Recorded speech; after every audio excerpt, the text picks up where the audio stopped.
Programmes for Saturday night on TVS. At 6:30, it's Child's Play with Michael Aspel and more surprising definitions. At 7, fun with the inmates of Russ Abbott's Madhouse. Oh, I see you, Jimmy. Oh, yes, the Scots chappie. How'd you know that? At 7:30, the countdown's 3, 2, 1 for a finger-popping country-style quiz. At 8:30, the pressure's on Officer Dempsey as Makepeace tries to go it on her own. Where's your partner? What are you asking me for? You send her on an operation, you don't tell me about it? At 10:45, drama behind bars for the women of San Quentin, facing the pressures of quelling 3,000 rioting men. If we move in now, they'll start a riot we're not prepared to stop. Women of San Quentin at 10:45. Programmes for Saturday night on TVS, the one to watch in the South.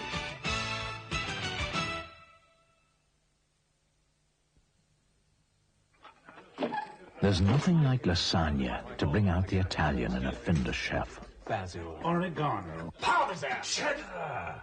Of course, there's no debating the quality of the beef or the freshness of the pasta. But as to the recipe, well... Parmesan, cheddar. Authentic lasagna, made with... Parmesan. And a daring touch of... cheddar. From Findus, the finest food, frozen. There is a credit card that is welcomed in over 200,000 places in the UK and over 4 million worldwide. A card that is backed by TSB, one of Britain's leading personal banking groups. No matter who you bank with, Trust Card. It's all you need. Welcome to the Electricity Board Shop Spectacular. Buy now, pay February offer. A wonderful chance to buy a new slimline storage heater. Like this Unidair for only £120, including delivery. So buy now. Pay February at your Electricity Board shop. These bras don't fit, and I'm not going to wear them anymore. So Playtex have designed Thank Goodness It Fits. Many A-cup bras are simply large bras cut down to size. But Thank Goodness It Fits is specially designed to fit the smaller bust. Thank goodness it fits. From Playtex.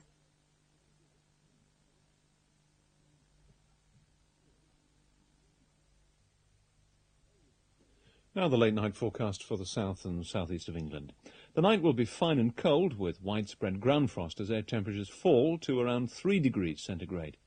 Tomorrow will be dry with sunny periods and top temperatures 18 degrees centigrade. Winds will be light southwesterly. Now company with Sue Flashman, Margaret Tafty and Prabhu Guptala. I think what you feel is God's calling of it, isn't it? You know, but you're still a missionary, whether you go to a different country or not. Yeah. This is. I mean, listening to you talking about your son and about your situation, I mean, it's been an encouragement to me, your strength that you've gained from it. But I suppose because I tried to put myself in your position, I think, would I feel resentment? You know, the fact that you were born in England and you went out as a missionary's child. Do you ever wish that you'd never set eyes on Iran and never been there at all, and then you would never have been subjected to the pain that you've been through? Well, you see, it goes further back than that. I wasn't born in England. I was born in Iran. Oh, right. And my mother was born in Iran. See, her father went out 100 years ago. Yeah. So that our roots had gone much deeper than that. It wasn't just a surface thing or just a few years. You know, it was really a long-standing thing. And it was home. It never occurred to me to resent the fact that that was where I had been born or that this was what had happened. This was my inheritance, my heritage. And what we have to do is to use that heritage to the best possible way. But as it happened, our son, who didn't deserve it at all, he came back to Iran to serve. You see, he was born there, he grew up there to the age of 14, was then came to have further education in England and also a bit in the States, came back because he loved his country. And he knew, when the revolution started, he knew the situation was going to be difficult, particularly when they came to kill his father. He realized that this was possibly going to involve more of the family, though none of us could have imagined it. None of us could have pictured it or thought that this would happen, because you don't. Fortunately, you don't think the worst. You think the best. And this is how one I think can go ahead in life with hope, because you don't missionaries who imagine go abroad are often in situations of danger. Where this is much more true in the past, and may be true again in the future. But certainly, over the last few years, it's not been so true that missionaries have gone into positions of danger, generally speaking. No, well, of course, you see, I married a person who was himself a Persian. In a way, in this situation, if he'd been a foreign missionary as such, he probably would have left the country and nothing would have happened to him. But because he was of the country, that was why they wanted to kill him. And when they failed to kill him, they then thought the next best was our son. And the thing is, as people, when you talk of missionaries, you don't only mean people who leave their own country and go to another country. Everybody's a missionary to the faith that he has. You have to... Yes, I suppose you could say that a materialist who's travelling about is communicating his values wherever he goes. I mean, he's being a materialist or she's being a materialist. Yes, and so to that extent they're being missionaries. And so all of us are missionaries of one sort or another. I think wherever you are. And many business people came to Iran who were very much part of the church and who threw themselves into the activities. And obviously in a situation it may not be easy, but that is what the church is all about. It's international. You can't say that it's only for one country or for one group of people. It is for... But recently there's been a sort of feeling among churches, hasn't there? There isn't really much point in sending missionaries abroad. And certainly there are very few young people now offering to go as missionaries. Well, yes, that is happening because of the circumstances that the world is finding itself in, probably. In my grandfather's day, you went knowing that you would be there for 3 years, 4 years, and not come back. Now, people can't face this sort of thing. It's a completely... And obviously the church has to face this situation and see how best they can work through it. And certainly I think more and more people are feeling that they must have a job, a business job, and then go and be part of the church wherever they are. But there is still place for missionary societies. I think there is no doubt of that. So do you find that among young people today there's more and more an anti-missionary sort of feeling? I think a lot of the problem is the way it's presented.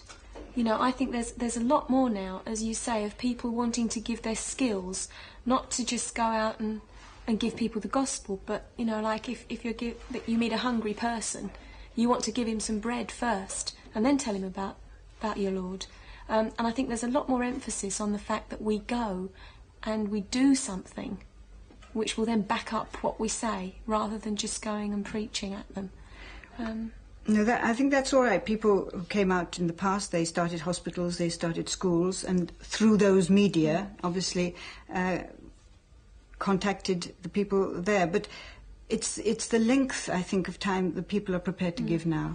There's not that commitment for a length. They're too frightened to say what will happen after a year. So I'll only give a year and then see what happens. The interesting thing, so far as the church in India is concerned, and this has always interested me, is how many missionaries the Indian church sends out. I mean, official missionaries, not in the sense we were talking about earlier that everyone's a missionary, but official missionaries the church sends out within India, which never actually registers statistics anywhere, and indeed abroad. I mean, the Indian missionaries here. That's right.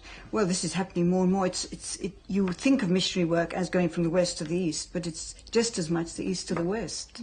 And it's when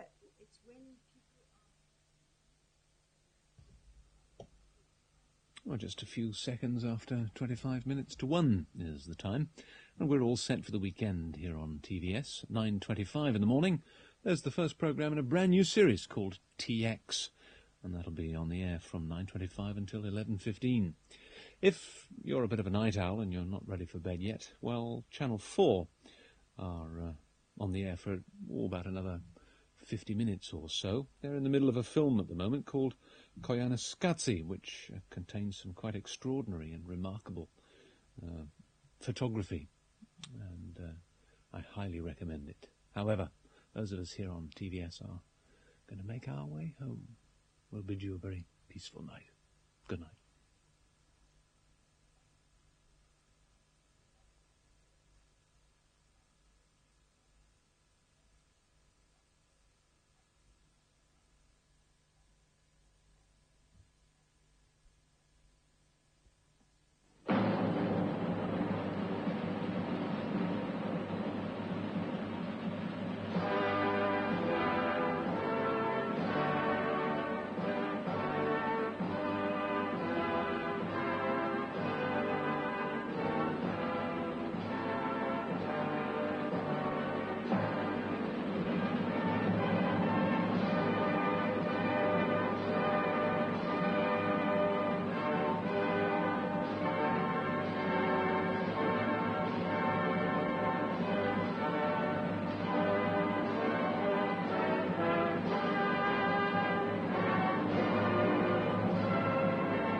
If you're still there, don't forget, switch off the set.